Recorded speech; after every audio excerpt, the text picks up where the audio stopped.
Hello, I'm Dr. Richard Fry, an integrative child psychiatrist and formerly GP, and I've been in practice for nearly 40 years now.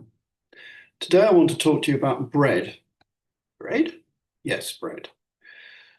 Linseed, milled wheat, salt, potato, egg, water, sugar, butter, olive oil. They all make bread, or as we could call it, ADHD, i.e. lots of different things produce this thing called bread. Hang on, that last one looks suspiciously unlike bread. It is Polish potato bread. Can it be in the bread group? Let's get a bread committee together and find out. The bread committee decided that it is a subtype of bread, so there you are, it's bread. What about if lots of eater-type people said it doesn't look like the bread we know and that's commonly called bread? Yeah, but they're not bread experts, so the committee spends its life making these judgments and diagnosing bread in others, so it's bread. Just be quiet. And just to remember that bread is this combination thing. It's quite easy to say bread rather than can I have a slice of that spelt flour, salt and honey thing we like. That is, it is a syndrome or a collection of things.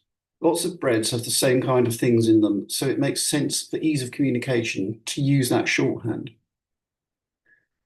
And guess what? Bread's pretty good with butter, so let's always give butter to our bread to make it palatable and better. We shall call this butter methylphenidate or stimulants. There are different types of butter too. You can see where I'm heading. ADHD is not a unitary entity. There are many different reasons why you can't concentrate. So why treat them all the same? I mean, butter's pretty good with bread, but sometimes olive oil's nice, or whipped dulse spread.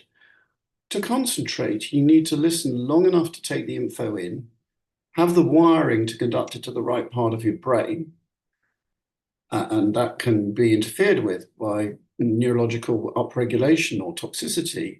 Hold it in mind long enough to do something with it, that's called working memory. Move it to the execution area of your brain and add new bits on, processing speed, and output some action in a coordinated way. We call that executive function. Any one ingredient of dulse spread, it's quite complicated to make, I believe, can make it go wrong. Any one ingredient in bread can make it go wrong, or the wrong ambient temperature in the kitchen. Life and bread and ADHD are complicated. So ADHD then, lots of people have problems with this area and more as it gets wider debate and recognition. You can go online and do a tick box test to see if you've got any of the ingredients that make up this bread. If you have, say, 66% of them, then the bread committee tends to agree that it is bread.